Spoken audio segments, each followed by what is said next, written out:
Welcome back to the Matter of Facts podcast on the Prepper Broadcasting Network. We talk prepping, guns, and politics every week on iTunes, Stitcher, and Spotify. Go check out our content at mwfpodcast.com on Facebook or Instagram. You can support us via Patreon or by checking out our affiliate partners. I'm your host, Phil Rabalais, and my co-host, Andrew Bobo, is on the other side of the mic, and here's your show.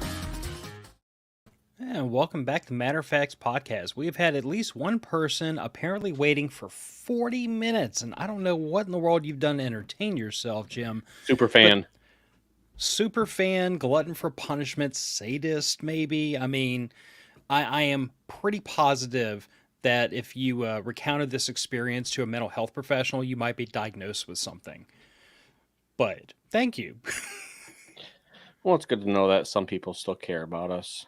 Just when I thought no one cared or liked us. I mean, I care. I like you. Well, I mean, I was gonna say you're getting paid to, but you're not. I told somebody very recently, I'm like, the trick is to making $1 million podcasting, start with 2. Well, that, and it'd be nice if one of us had a consistent work schedule so we could have a consistent recording schedule. I mean, does consistently being inconsistent count? I mean, turn a frown upside down. You got to look on the bright side of things, man. Yeah. So, stuff is going on. Yeah, there's a lot going on in the world, and quite frankly, every time we do one of these current events type of episodes, we could literally sit here and talk for freaking literal ever about. Well, especially if you subscribe to Ford Observer. I don't know. I don't think you do. I subscribe to Ford Observer. If excuse me, if you don't, if it's something in your wheelhouse, check it out. Sam, and I say Sam, Mike. Sometimes I get stuck on his pseudonym name there. But Mike Shelby and his crew over at Ford Observer, if you guys don't subscribe, I highly suggest it. I can't remember the price of it now. I've been doing it for, I think I'm on like 4 years of doing it. And I highly suggest it. You get a daily email every single day. You can go to their high side, which is members only. But they dive deep into what's going on in the world. And that's kind of like some of the stuff that we're talking about today. I based it off of what they're talking about. Just because, they hit on target key issues that are happening around the world that we don't see in the frickin', like, the news does not pick up because it just does not serve a purpose. So our news does not pick it up, but it's stuff going on in the background. So again, head over to FordObserver.com. You need to check it out. Sign up for it. And yeah, it's stupid, insane, like how accurate they are. Mike, like I said, Mike and his team, they predicted the Ukraine war pretty much to the day.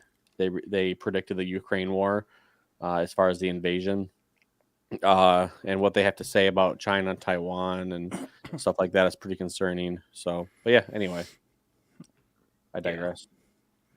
So let's just jump straight into it. My personal favorite topic: chemicals in our food.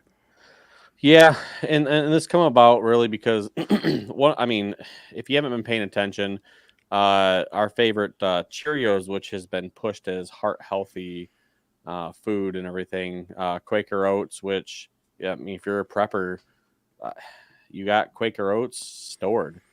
And it's something that we have buckets of, or if not, just a lot of food of. And that's things that, like, I was looking at, I was like, okay, well, what can I store of? And a lot of, like, that's the biggest thing, is one of the big key items on a lot of websites is plain Quaker Oats. Like, they store for a while. And so according to the Fox News here, it excuse me. Chemicals found in Cheerios, Quaker Oats, and other based foods linked to potential health issues. And so again, they're not saying, basically what this article is saying, what I found online, is there's a pesticide basically, that it's been linked to reproductive and development issues within animals, not humans. just animals. Now, what they're trying to link is there a link between animals and the humans? Which, I mean, honestly, if you think about it, we do share quite a bit of DNA and all kinds of crap. So, like, I mean, it's not far off. I mean, there's a reason why they do a test on chimps and rats and stuff like that, because there's just, I'm not saying like we're so close to rats and everything and chimps, Some people but are, though. I mean, some people are. I mean, well, people are really. I mean, and that's why they do test on animals before they do on humans, because of how close a lot of the DNA is, and if it's affecting animals in a certain way, there's a good chance that it's going to affect humans. And so like they found this it's a chlormatiquet, I think it's called. And it's so according to this Fox News article, again, whether you uh, whether you want to trust Fox News or not, I really could care less.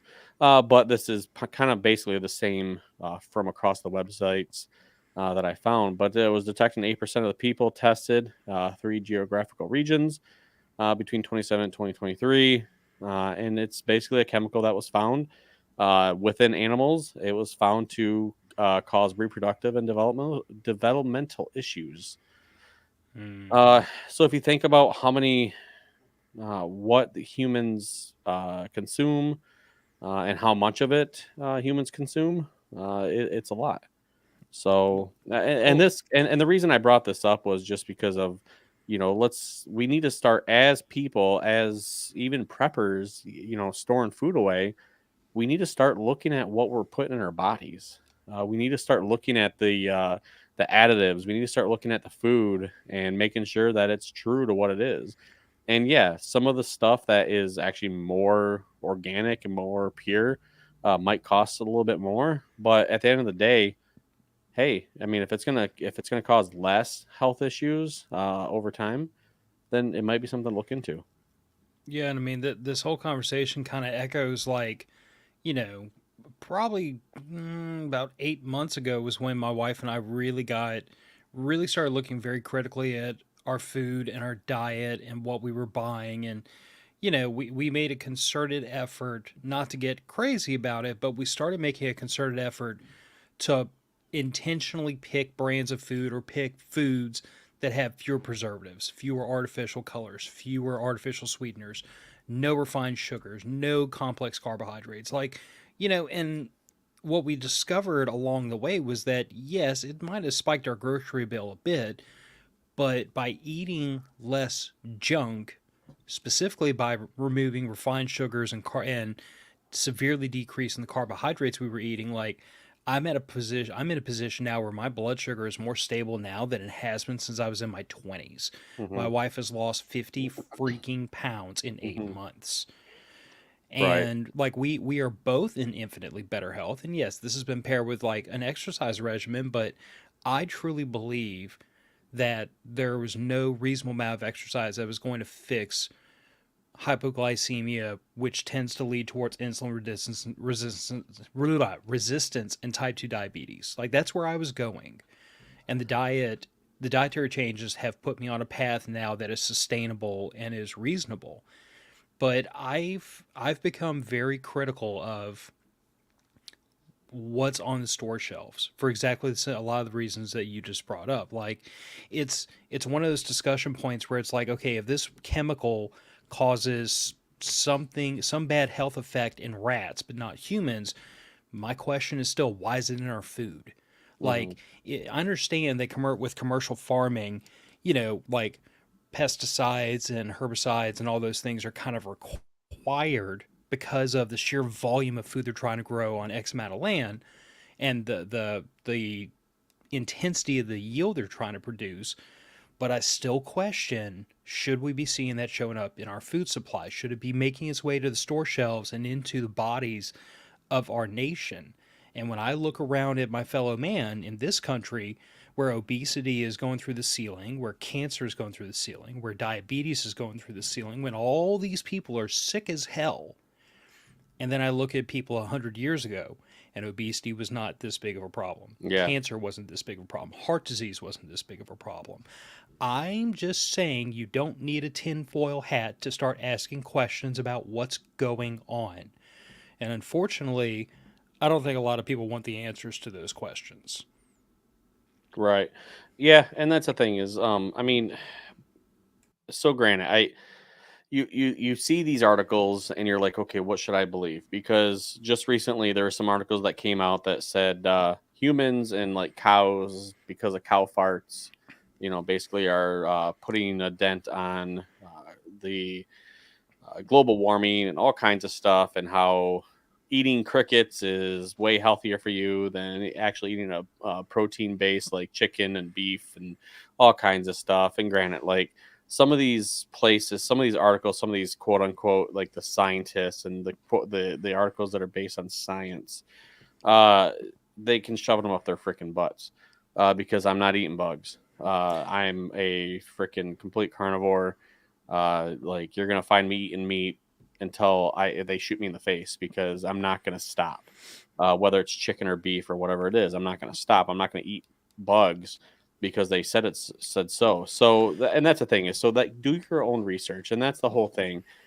This is just one article that I found. And granted, like researching it, I found multiple articles basically mimicking the same thing. But how often do you see something happening around the globe and the mainstream media, it's the same message across the board?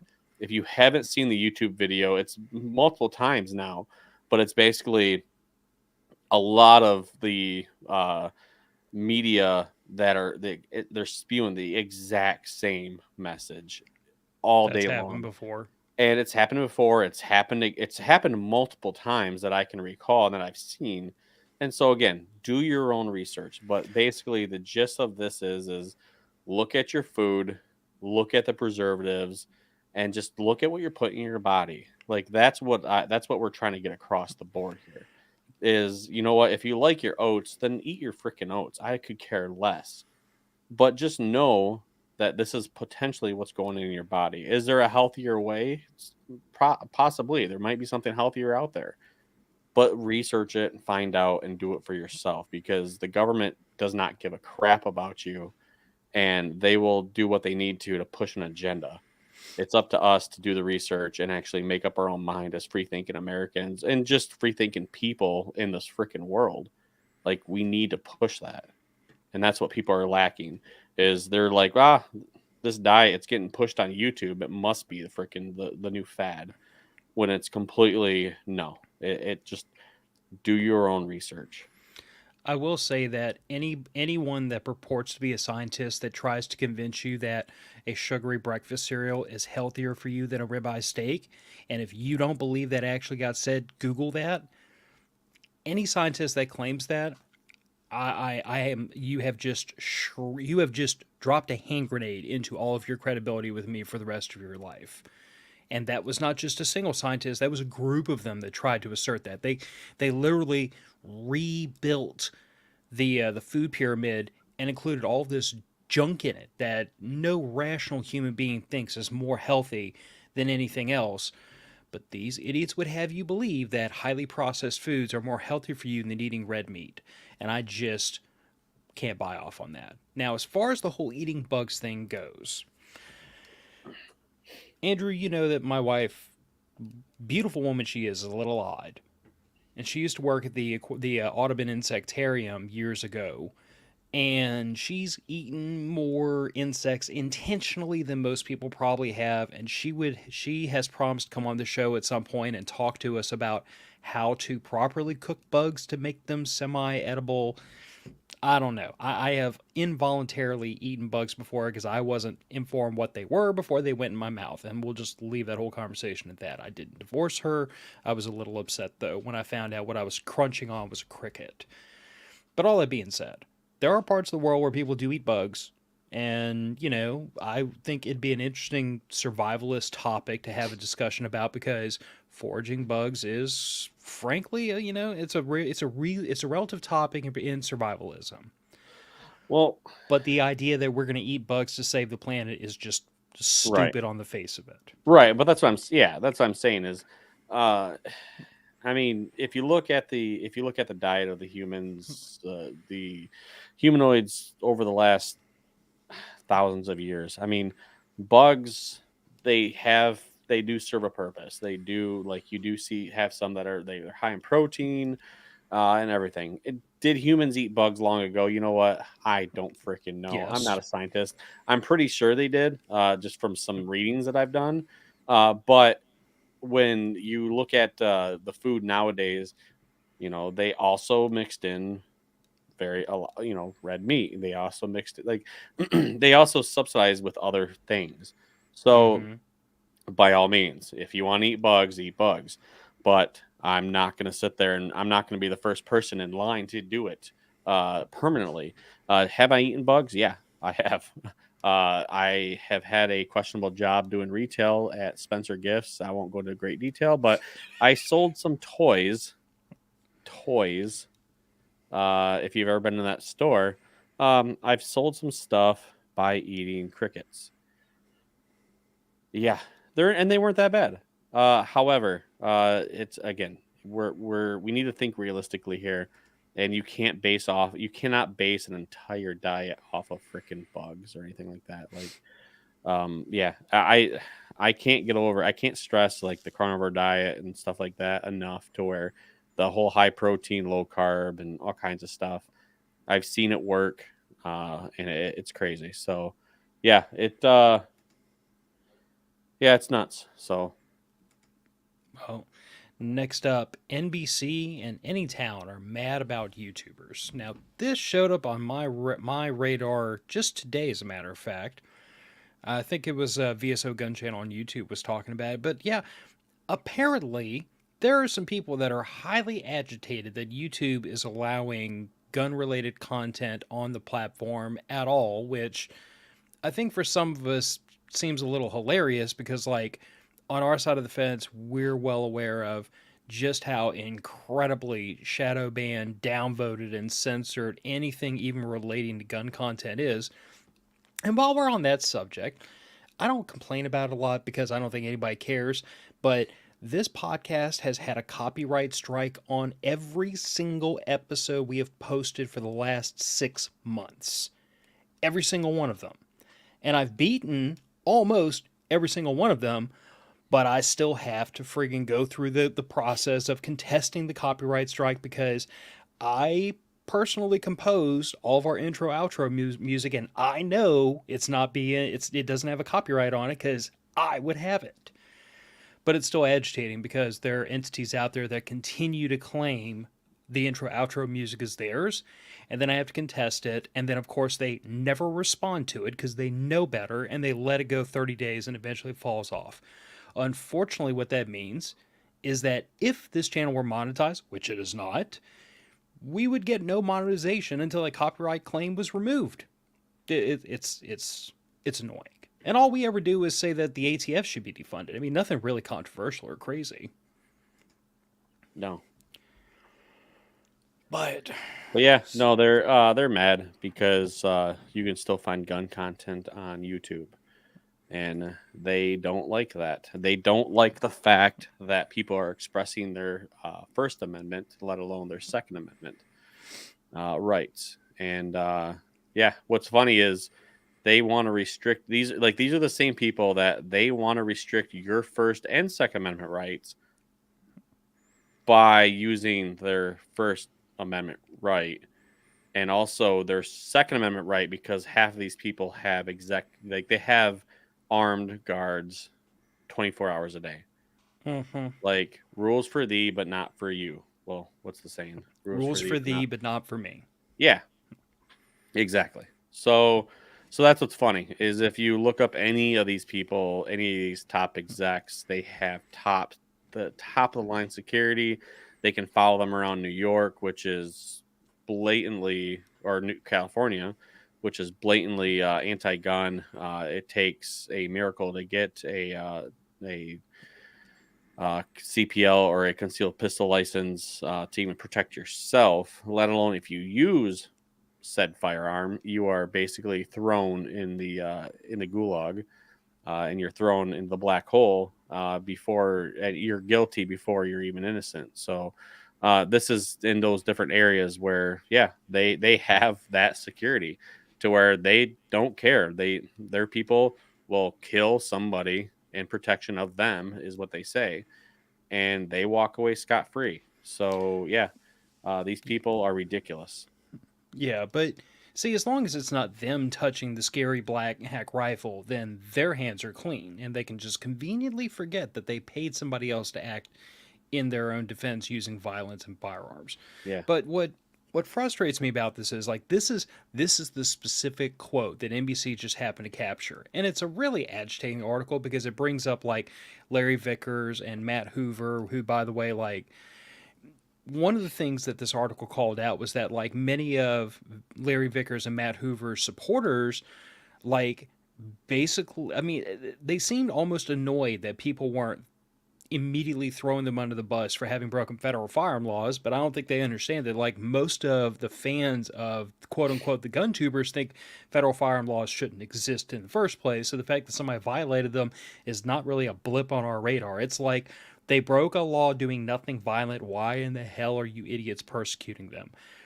But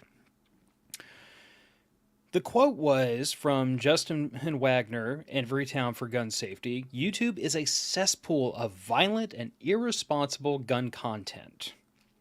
Videos that teach civilians military shooting tactics or whose sole purpose is to glamorize fully automatic weapons of war go far beyond educational content for responsible civilian gun owners and shouldn't be permitted on YouTube's platform.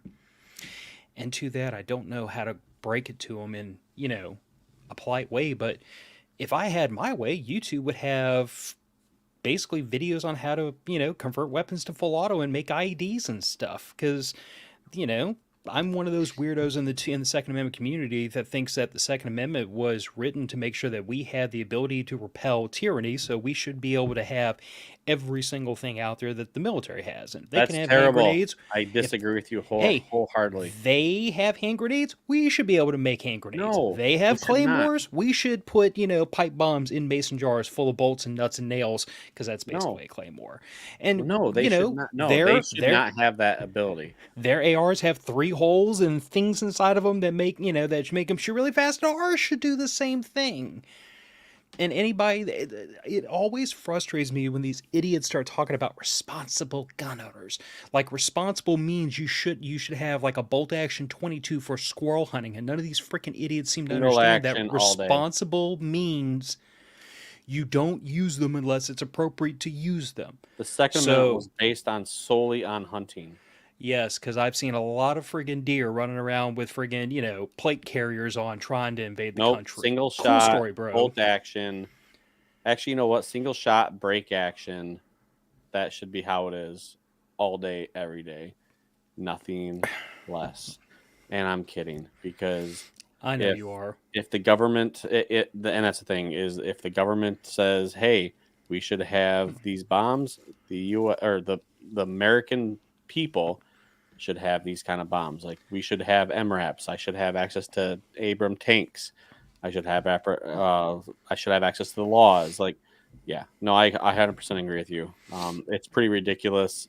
Founding fathers, if you look back at like the text and writing and the tradition and all that crap, we should have basically the same arms that the U.S. military had.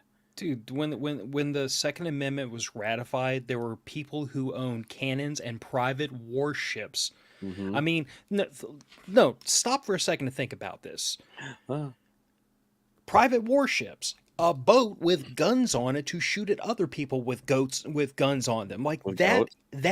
Okay, guns, but like this is the genesis of our country, and people were running around with letters of marque and armed warships that were privately owned.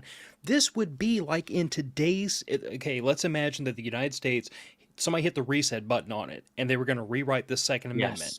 They would rewrite it in such a way that I could have a friggin' belt-fed gun poking out the back of my friggin' Tacoma, because Technicals is the modern version of a warship with cannons on it. It's just the stupidest argument on earth when people want to put everything that scares them into this big category that says weapons of war, and you're not responsible if you have weapons of war, when that is what the founders intended. All their writings outside of the text of the Second Amendment make it very clear that they expected we, the citizenry, would have the exact same arms as the sons of bitches that just got through trying to invade them from across the freaking Atlantic Ocean. Well, what's funny is when Why people... did you let me have that rant without the blood pressure warning? That was the perfect time. Nah, it wasn't put it that. in. Nah, it wasn't worth it. But so what's funny is when people are like, "Oh no, people, we did not have like machine guns and all that stuff back in the day." I want you to Google the puckle gun.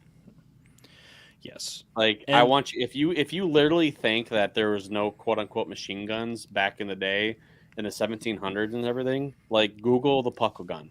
That wasn't even a machine gun. That was a machine cannon, for God's sakes. Yeah, I mean, it shot was. freaking bullets this freaking big.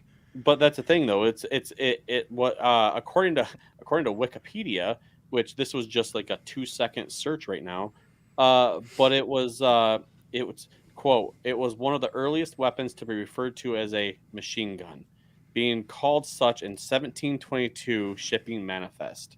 What caliber was it? Caliber, bore, something like. From what I recall from seeing this thing like to scale, it's basically shooting 12-ounce Coke cans at people. I mean, it's not a little bitty thing. 25.4 millimeter.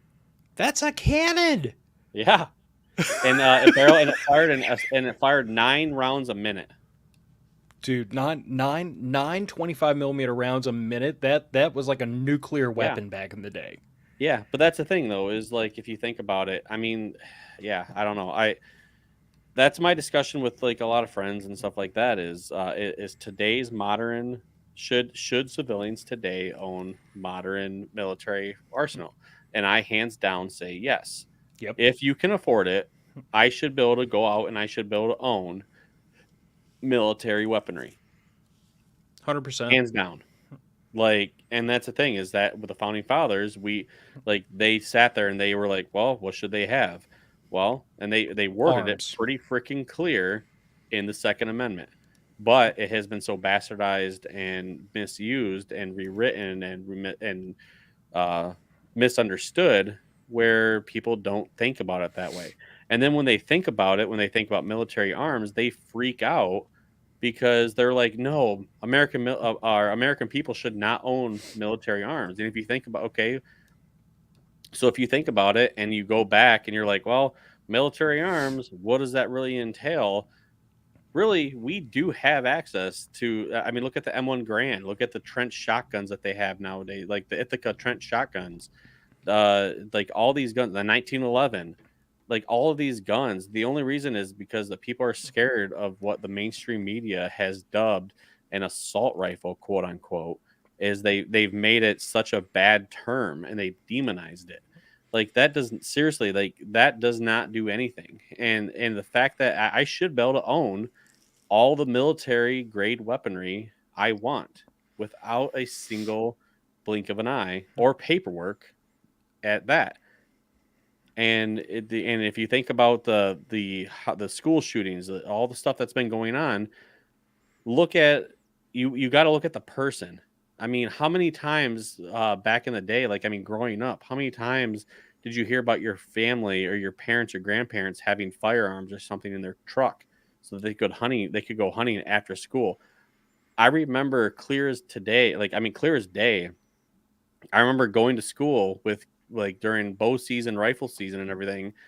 Kids had guns and rifles and bows in their vehicles. And I remember they got searched one time because we had bomb threats from some freaking a-hole who I wish they would have caught him and strung his ass up. But they went through and they were like, hey, there's a bomb in a vehicle outside the school. They went through and they searched all the vehicles in the school parking lot. You know how many they actually, and I remember they made a comment about how many guns and bows they found in the vehicles. No school shootings were and there. no school shootings at all. It's a mental health issue. It's if you research it, look at the last handful of school shootings that have happened over the last, I would say, probably 5 years, if not more.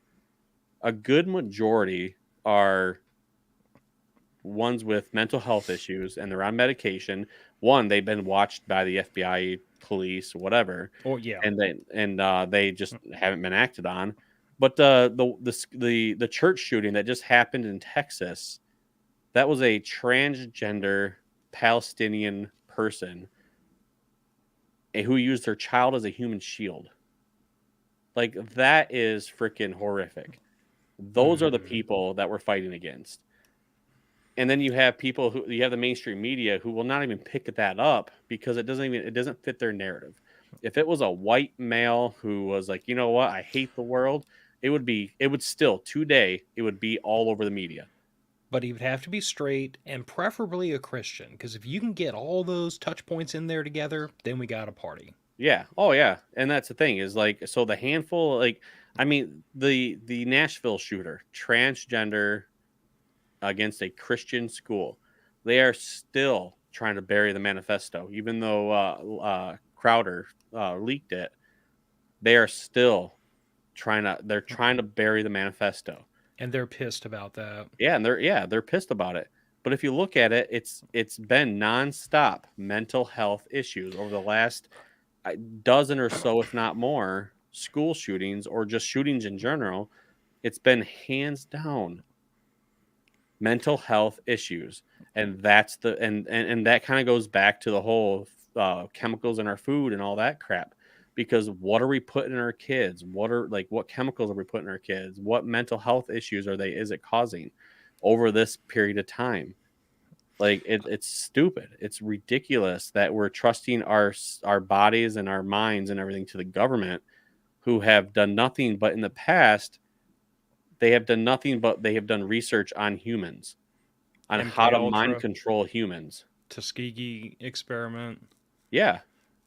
I mean, yeah, it just Google, I mean, and that's the thing is, I hate Google using some Google as things. an example because it is filtered, but you can still find stuff. Look up Okay, and do some research. but time out. If you can Google Tuskegee experiment Yeah. and MK Ultra and you can find stuff, then that tells you one of two things. Either the powers that be are not scared at all to have that information out there in the public eye, or it is so prevalent that they can't censor it. It turns into the Streisand effect at a certain point. Like, the more you bury it, the more people go digging for it. Mm-hmm. But anyway. But yeah, I agree with you wholeheartedly. I mean, go all the way back to friggin' Columbine. Yeah. I cannot remember a single instance where one of these mass shooters has been like a quiet little altar boy with no criminal history, never had the cops called on them, always been a model citizen, and suddenly one day snapped. Every single freaking time, it winds up being some freaking mentally disturbed dirtbag that's had the cops called on him a handful of times, that never should have had access to firearms, who had firearms left within their grasp, usually by parents. Well, look at the kid in Oakland, Oakland, Michigan. The parents, the mom, I believe the mom, I think the dad has either been charged or will be, but they're being charged and they're being found guilty of basically abetting and, like, I mean, help and assisting him with his shooting. Which, honestly, like, them sitting there and be like texting him, they have text of the parents. Hey, we need to talk to you. Hey, don't do it. Like, that right there, like, okay, I'm sorry, but if your kid is showing signs of complete mental breakdown, delusions, I mean, what have you, like, you have, as a parent, you have the not I don't say I don't want to say right, but you have the obligation Mm-hmm. to do something about it. And if that's turning your kid over to the authorities, then so be it. Because if your kid gets loose and he murders a bunch of freaking innocent people and you knew about it, I I say hang you next to their freaking kid. Like, not even Yeah. a trial, just hang you. Pull you out by your freaking feet and hang you until you die. Like, you deserve what's worse. I mean, I'm never going to err on the side of signing off on the government instituting safe storage laws, because I just have trust issues with the government, and I have full expectation those laws would be abused. Oh yeah, they will. But I also am that person who says that if there is any hope of children being in your house ever, you have a responsibility to secure your firearms. I've had my daughter have friends over here to spend the night. One time I've had parents ask me, because they knew, they figured me out pretty fast, and they were like, I suspect you have firearms in the house. Are they secured? And my response was, that one comes down and goes in the safe after I'm done recording, and the only other firearm in the house that's not secured is the one that is currently on my hip under my shirt, and if you think your 11-year-old can wrestle it away from me, they can have it. Mm-hmm. And that is like my standpoint. That is responsible gun ownership in a nutshell, is that for my own child's safety and for the safety of anyone else that would come into my home, I keep my firearms secured. The thing is, though, when one of these parents leaves guns lying around and the kids get all of them and do some stupid stuff with them, my immediate response is, you as the parent failed in your responsibility to guard your child and other children. It's not even as a parent, though. It's you as a gun owner. True. Because I'm single. I am a single person who I have no kids that I know of. And it's the thing is like when I have friends come over that I know they have kids, I don't know if they're bringing their kids over, but I know they have kids. They're like, hey, I'm coming over. I secure my firearms. Like I either close my door, which has a rifle in there, and I put the rifle like freaking tucked away within the closet where you cannot find it unless you are literally looking for it, or I secure everything in a safe. And 9 times out of 10, I put everything in a safe. And that's the thing. And the other thing too is if I know, like just like you should know the condition of your firearm at all times, you should know the location of your firearms at all times.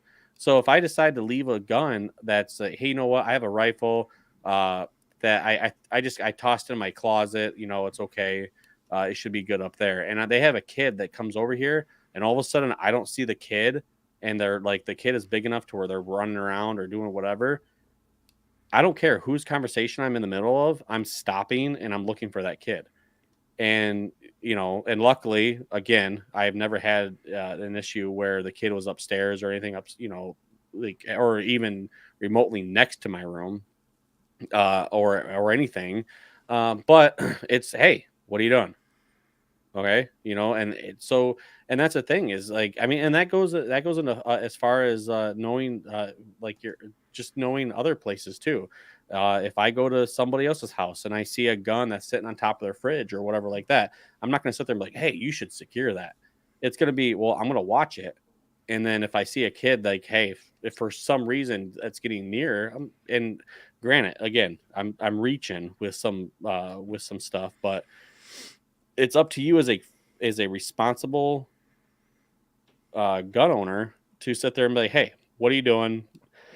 Stop them, get them away from it. And then if it becomes an issue, then maybe address it. But yeah, I mean, I don't know. It's ridiculous. People don't want to take responsibility.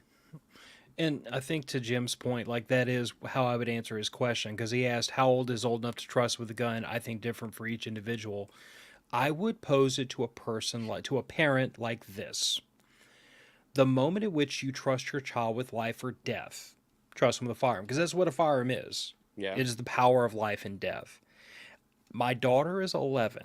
She's been getting gun safety speeches since she was 4 years old. Because I have firearms in this home. I want her to be safe around them. She knows how to shoot. She knows gun safety. But also because I'm going to send her into other people's homes. And I would like to believe that having had conversations with those people, they'll secure their firearms. But just in case, I don't want her to find this thing and be like, this must be a toy, and play with it. Like, she recognizes a firearm. And in my house, we never had toy guns in this house, which was, some people get a little weird about. They say that's a little over the top. But to my point, it was, we have firearms in this home. Everything that looks like a gun is a gun. Period, end discussion. There's no mistaking it. But that is what I would pose to those parents. When you trust your child with life or death, trust them with a gun. Mm-hmm. And if the answer to that is, I don't trust them until they're 18. Fine, that's your that is your decision as a parent. But wrapped up with that decision comes accountability. If you give your kid a gun and they do something bad with it, I personally think you ought to be on the hook for it too, because you gave your child that thing and they misused it. So, that is the only way to put this decision firmly in the parent's hands, is that the parent has to share the blame with the child. And once the child's 18, the kid, that's on the kid. Adult. It's not the kid. But anyway. Okay. So, go on ahead, Andrew. Run. Nah, we'll start this. So Trump versus NATO. So Trump has been recently, he was basically, if you don't pay, you don't play. I completely took that out of context. That's not what he said. But that's pretty much like a good wrap up of what he said. And basically, he said in a conversation, and I want to quote from it is, well, sir, if we don't pay and we're attacked by Russia, will you protect us? And Trump quoted the unnamed leader as saying, I said, you don't pay, you're delinquent. He said, yes, let's say that happens. No, I would not protect you. In fact, I would encourage Russia, them, quote unquote, or Russia, to do whatever the hell they want. You got to pay. I've said this in the past. NATO, the UN, we need to pull out completely, hands down. It's a waste of money. It's a waste of our money. So yeah, I'll be right back. Go on. Yeah, I mean, my personal feeling on NATO is like I have a personal issue, which is not meant to be construed to be like 100% isolationist, but I have a personal issue with the idea that the United States should have ever been or should continue to be the police officer of the world. I do believe that if we have strategic partnerships and if we have allies in other parts of the world, that we should be there to assist with their defense. But I do believe that what NATO member countries have done for quite a long time at this point is that they have utilized the United States as their de facto military. In other words, because we're all NATO members, and the United States has this really, really large, impressive, technologically advanced military, all the other NATO members scale their militaries back and scale their funding for their militaries back to be able to indulge in social programs and nonsense, with the understanding that we were basically footing the bill for their defense. And this is where you kind of get into this argument, because some people say that, the claim has been made that the United States foots the bill for about 70% of NATO, and that's not strictly accurate in dollars. But when you consider the fact that if ever there was a major engagement with NATO members, we're going to be the ones sending the majority of our military to go deal with it, because the rest of these countries have such incredibly small and underfunded militaries, then it kind of lends credence to that figure. So like my whole thought process on NATO is, I'm not totally averse to us being in NATO. I'm not totally averse to us having strategic partnerships and allies with other nations. I do have issues with the idea that the United States needs to maintain all these foreign bases and such an insanely large military at such a cripplingly high cost, just so we can exert power in the rest of the world when our own nation is having problems. We have literal U.S. service members and veterans sleeping on the frickin' streets with nothing to eat, with no job, with some of the most diabolically insane, horrible mental and health care available. Thank you, VA. When we have the sheer avalanche of problems we're having on the home front, and yet we are shipping money overseas in terms of military and foreign aid, and using our own military overseas on our dime, I'm sorry, but I kind of cry foul. Like, at a certain point, the gravy train is stopping. All of you idiots get off at the next station. Figure out your own friggin' civil defense. We need to bring our boys home. I don't know if y'all noticed, but we kind of have this little thing going on at the southern border, and we could kind of use our military right now to secure it, if anybody gave a damn. Just thinking out loud. Yeah, and I mean, that's the thing is, yeah, I mean, I am 100% against NATO. I'm 100% against the UN. We should. I think the U.S. needs to pull out immediately and utilize that money towards our own border and towards our own defense. Yeah, I mean the whole thing with NATO is they attack. Basically, if somebody attacks one of them, they attack everybody, kind of thing. It's like, hey, you're my buddy, but at the same time, nah, I really you know what? These countries, they should be able to fend for themselves. It's well enough into the century to where you should have the ability to fend for yourself. And if you don't, I'm sorry. And that's how it's always been. Is the person with the bigger stick? They will take over, and so be it. And that's the thing is, and if it and that's the thing though is if a country like take you take Nazi Germany for example, the way they were just kind of mowing through some of these countries. If you have one country that is affecting multiple other countries, and you have that country that is threatening that could be a threat to your country, such as the United States, then yeah, by all means, I think we could step in and try to help a little bit. But we don't need a resolution, and we don't need an agreement to do it. I think that it's a waste of money, and it's a waste of resources.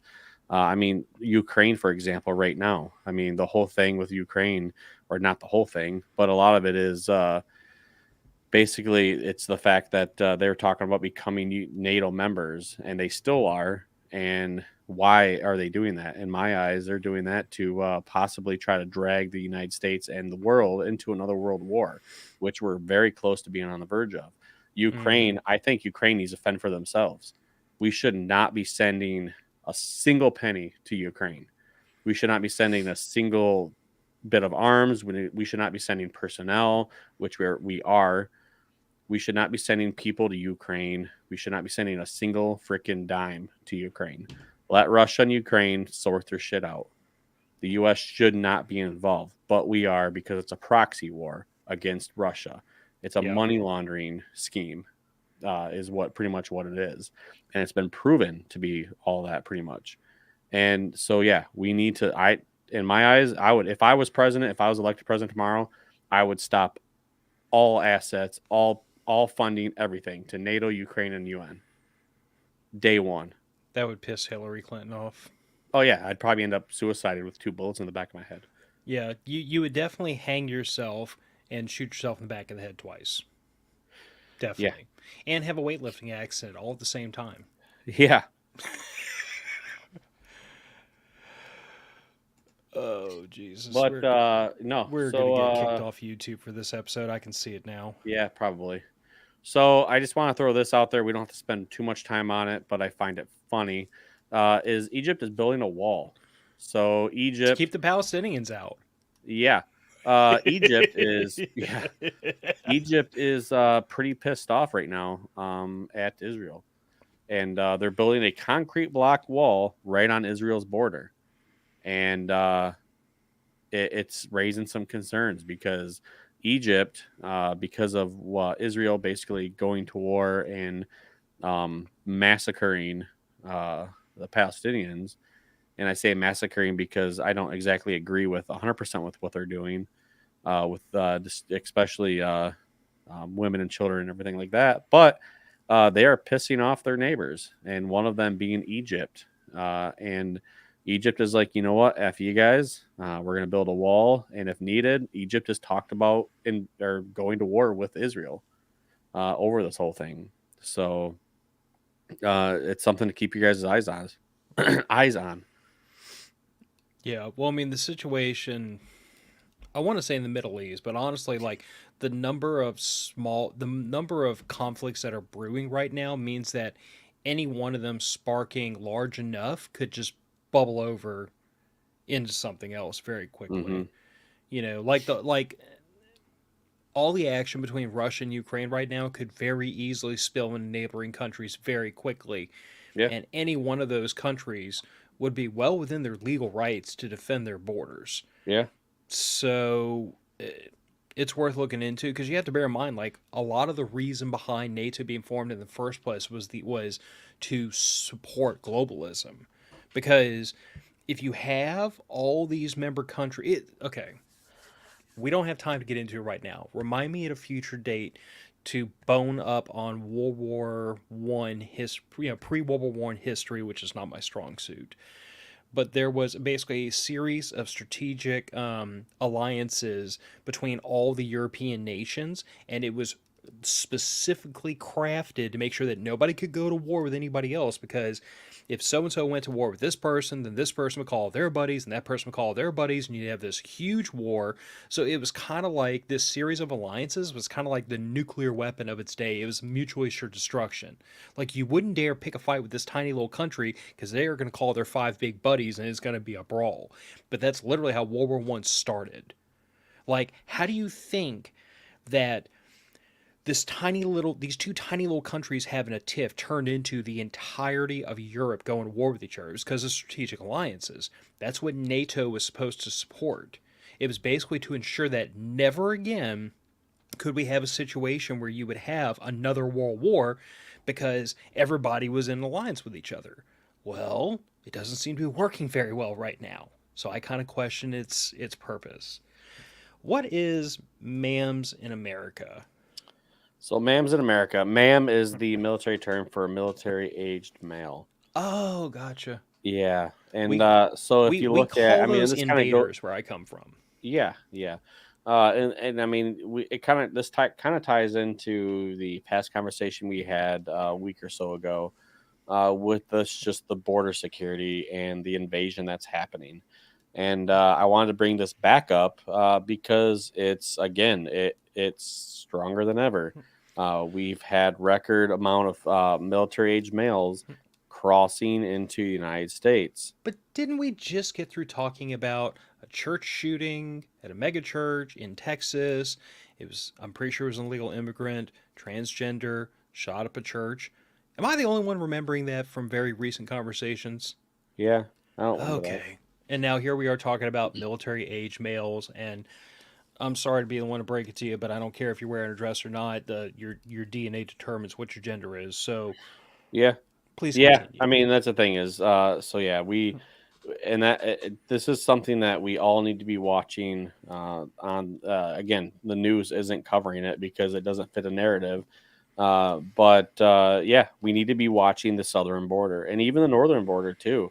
But mostly, mostly the southern border, especially since the military age males that are coming across, they're from Africa, they're from China. Like, there's actually been an influx that they've been releasing. It's been Chinese immigrants, military age males from China that are crossing the border.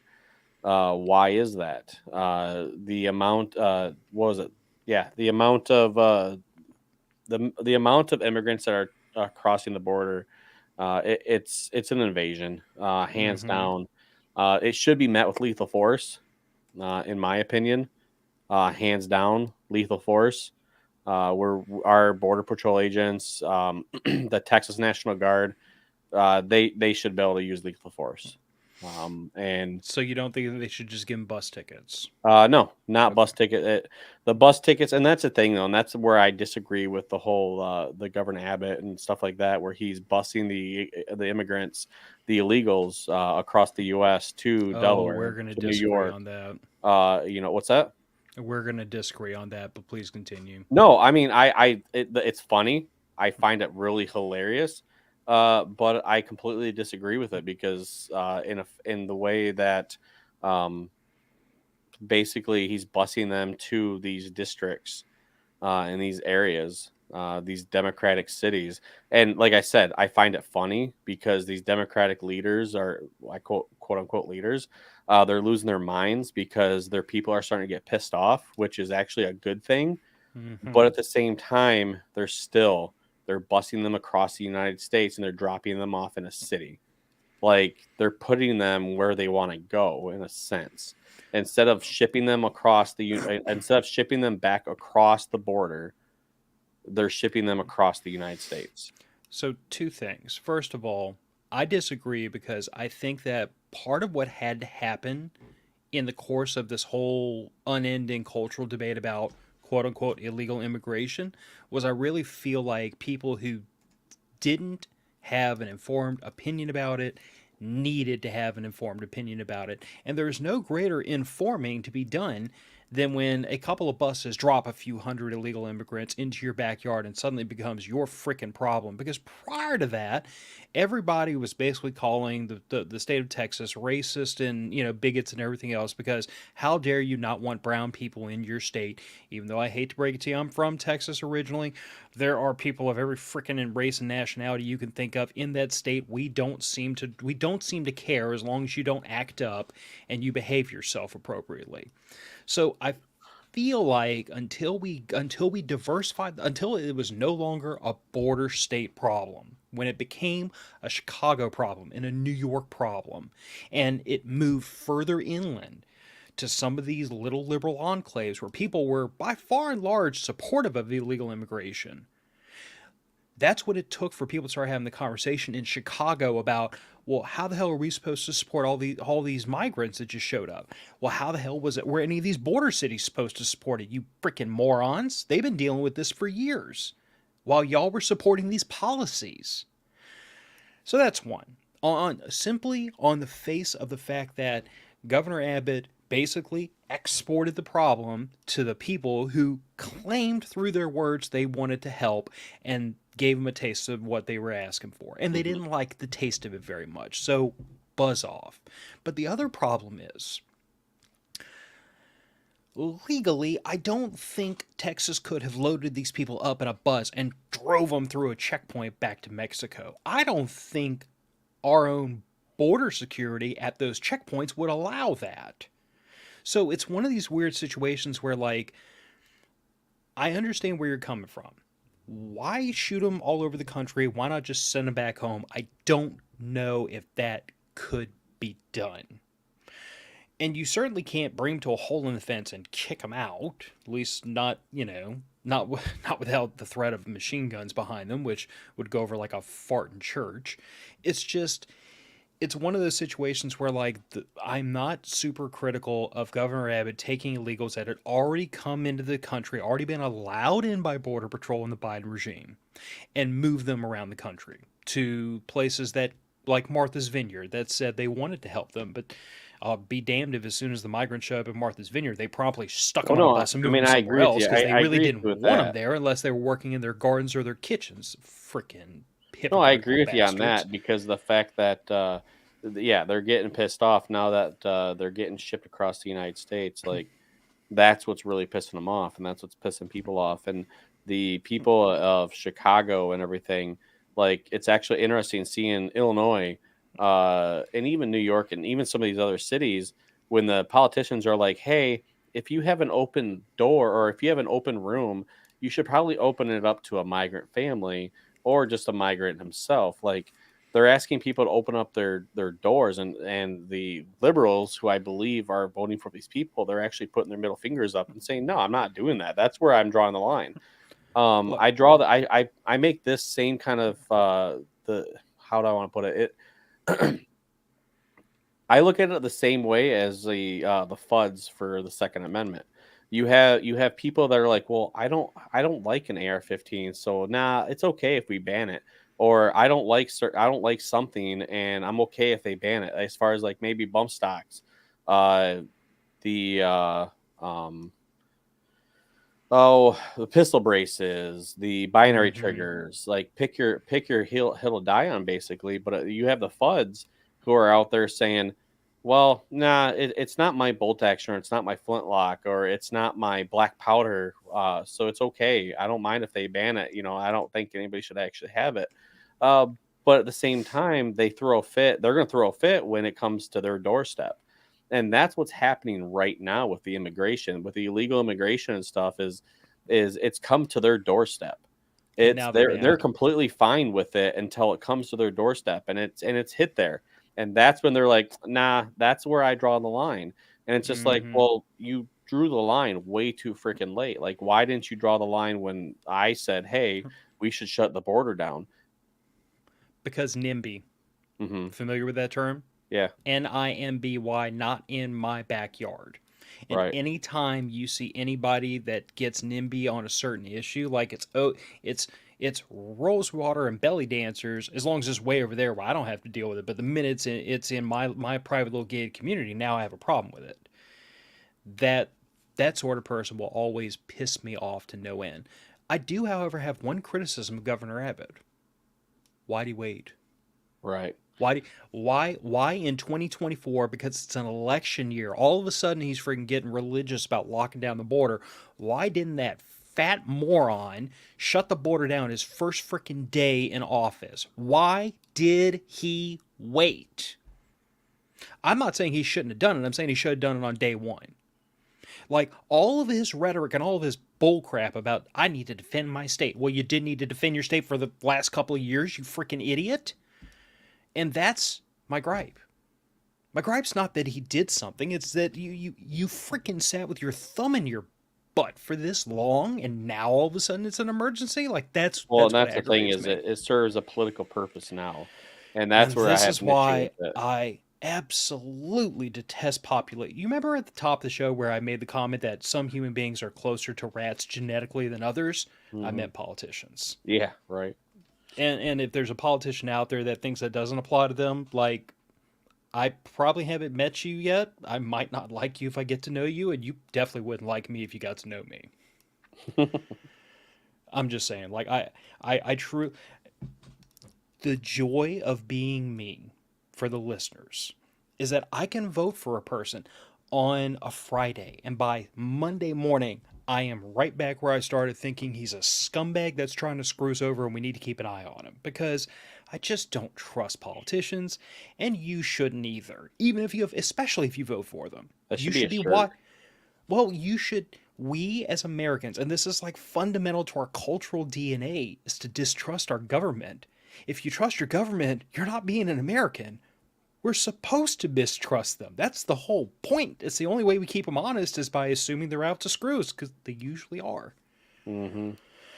So, can we do this last bullet point in like 10 minutes or less, or do we shelve it for another show?